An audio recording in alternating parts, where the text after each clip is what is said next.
আমি আবার ইন্ডাকশনটা চালু করেছি। আমি আমার একটা রান্নার রেসিপি করছি। একটা রান্নার রেসিপি তোমাদের সাথে শেয়ার করবো। এটা খুব টেস্টি, আমার পছন্দের। 5 ঘন্টা তেলটা গরম হয়ে গেছে। আমি এখানে দিয়ে দিলাম শুকনো লঙ্কা। ভুলে গেলাম, যাই হোক একটু কমিয়ে দিই, একটা বাড়ানো আছে।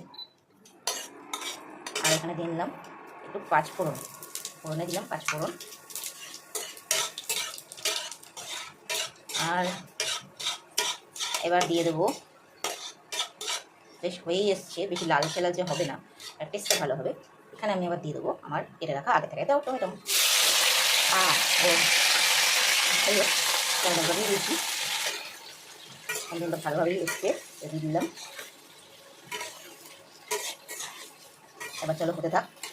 শুকনো লঙ্কাটা হালকা করে কালো হয়েছে, এবার চলো হতে থাকে। এটা একটু বাড়িয়ে দিই, এটা ফ্রাইতে দেওয়া রয়েছে, একটু বাড়িয়ে দিই,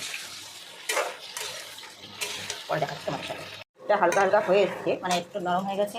এটার মধ্যে দেবো আমি একটুখানি নুন, সামান্য সামান্য নুন দেবো। এবার আমি একটুখানি দেবো এখানে হলুদ, খুবই সামান্য, একদমই সামান্য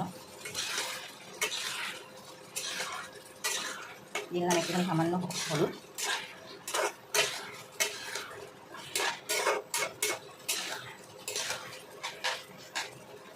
করতে শুরু করেছে, তো আমি এখানে দিয়ে নেবো চাটনি। বিশেষ করে আমি এখানে করছিল চাটনি, টমেটো দিয়ে দিয়েছি। তো এবার এখানে আমি দেবো চিনি। ফার্স্ট 1 চামচ চিনি দিলাম, ফার্স্ট 2 চামচ চিনি দিলাম। এবার দেখা যাক। চিনি দেওয়ার পরে আমি এখানে দেবো হলো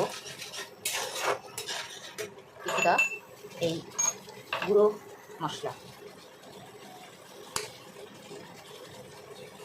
এতটা রাখলাম, কিছুটা দিলাম,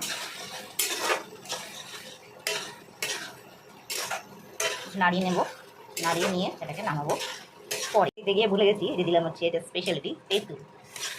দেখি কতটা লাগবে, তারপর আবার দেবো। এবার দেবো হলো তেঁতুল দিয়েছি, এবার দেখি কি লাগে না লাগে সেই হিসাবে দেবো। এবার এটা হতে থাক, যদি টক লাগে তাহলে আর একটু পরে দেবো, কারণ এটা এখনো হয়নি, আর হবে। দেখো আমার চাটনি একদম কমপ্লিট। তার মধ্যে আমি আরেকটু তেঁতুল দিয়েছি, যেটা দেখানো হয়নি, আর একটু সামান্য দিয়েছি চিনি, এটা একটু শুকাবে। যেটা আমার কমপ্লিট হয়েই গেছে। আমি এবার এখানটা দিয়ে দেবো আমার আগে থেকে ভেজে রাখা, অল্প দিয়েছিলাম ভেজে রাখা মশলা, সিক্রেট মশলা। এটা কিনা খুবই ভালো যায় চাটনিতে, ভালো করে দিয়ে দিলাম আয়েস করে। বা চাটনিটা, আমার চাটনি না এরকমই ভালো লাগে, তো তোমরা অবশ্যই ট্রাই করতে পারো, অবশ্যই ট্রাই করতে পারো। আমার চাটনি আচার আচারই ভালো লাগে, এটা ভালো করে ভালো টানলে বেশ ভালো লাগবে। আমি এরকমই খেতে ভালোবাসি, তোমরা অবশ্যই এটা ট্রাই করতে পারো। দেখো কি সুন্দর আচার আচারটা ফিলিংস হয়েছে না? তোমরা অবশ্যই আমার এই রেসিপিটা ট্রাই করতে পারো, আমি আশা করছি ভালো লাগবে। নর্মালি তেলে চাটনির থেকে যে যেরকম ভালোবাসি, আমি এরকম চাটনি ভালোবাসি, তাই আমি এরকম চাটনি খাই। তো তোমরা কেমন লাগলো অবশ্যই কমেন্টে জানিও। আমার চাটনি একদম কমপ্লিট, আমি এবার গ্যাসটা অফ করে দেবো।